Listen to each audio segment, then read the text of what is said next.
Pero nung nagkatoliko naman ako, ang unang umatrak sa akin dito sa simbahang katoliko ay yung Eucharistia. Yung bread at yung wine ay nagiging tunay na katawan at dugo ni Kristo. When I check that aspect ng Eucharistia, that Eucharistic verse, parang insakto ang katoliko. Tapos, ang protestante kasi, dili siya insakto kaya dinagdagan.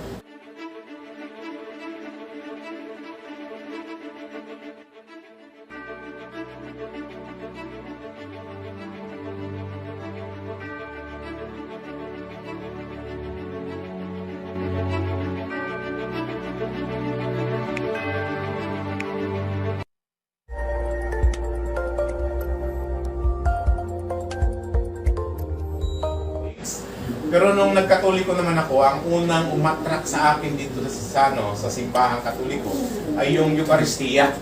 By the way, itong Eucharistia, ito po yung turo na nandito sa simbahang katoliko na yung bread at yung wine ay nagiging tunay na katawan at dugo ni Kristo. Nahirapan ako mag-intindi sa simula.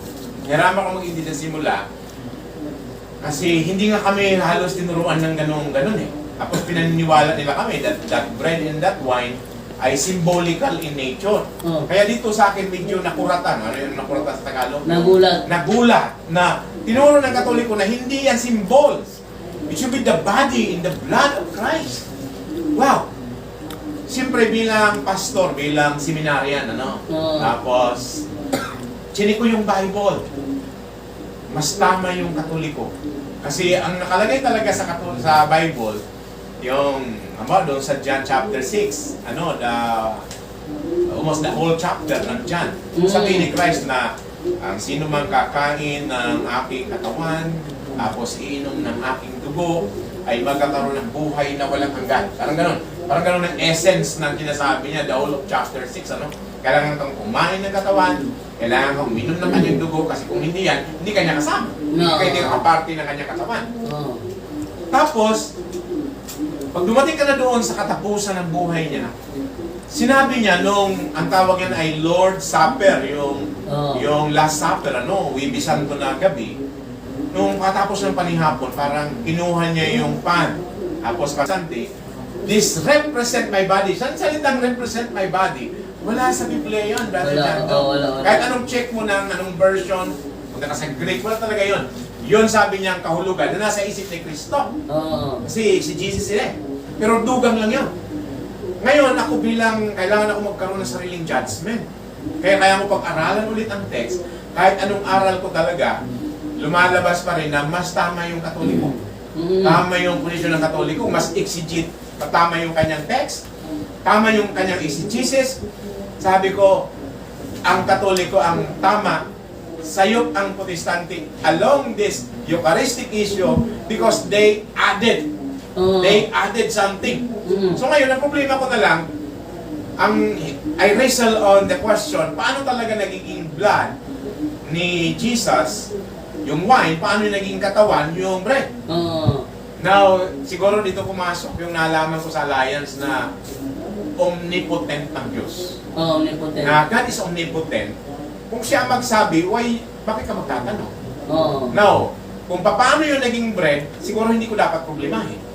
Problema niya kasi siya nagsabi. Pero doon sa Last Supper, ang sinabi niya, this bread, this is my body. Ngayon kung paano naging body niya, siguro dapat hindi ko problemahin. Pero ang problema ko, ang dapat kong gawin, yung maniwala na yan inahawakan niya ay katawan niya. Ganun din ang the same argument sa bread. So, I started with that. Faith. Na kung paano naging bread, paano naging body niya yan, the bread, paano yan, ay your problem. Pero ako, I have to believe that. Parang yung ba ang unang reasoning ko. Basta sabi ko tama ang Katoliko.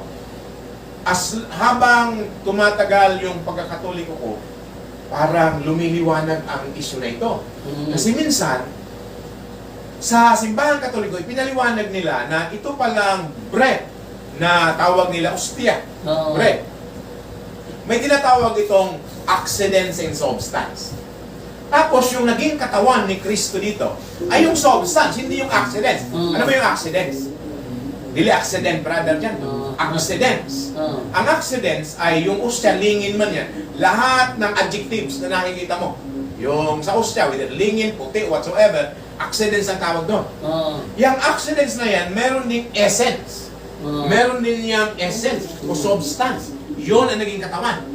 Pero ang hirap intindihin ng essence. Ang hirap intindihin ng substance. Minsan nakinig ako doon sa television. May nag-explain, sabi niya, mahirap intindihin, pero para madali mo maintindihan, isipin mo na lang na yung accidents ay yung katawan mo. Sabi niya. Ang accidents is yung katawan mo. Sabi niya, ang substance ay yung kaluluwa mo. Ngayon, sabi niya, that's the substance. Analogy. Ngayon, analogy niya. Ngayon, minsan may panahon na naghihiwalay ang essence at ang substance. Ngayon, wala na yung substance, ang kaluluwa mo, malis. Pero yung essence o yung kalawan, nandun pa rin yung accidents. Wala naman nagbago. Sabi niya, ganyan yung Eucharistia. Hindi nagbabago yung tsura, pero nagbabago ang substance. At ang substance yun na nagiging katawan at dugo ni Kristo, mas naintindihan ko ngayon. At masyadong lumakas ang loob ko na, tama talaga yung Katoliko sa kanya, si Jesus. At alam mo, sa loob ng, sabi natin 10 taon, para bang itong Eucharist, para bang pilit.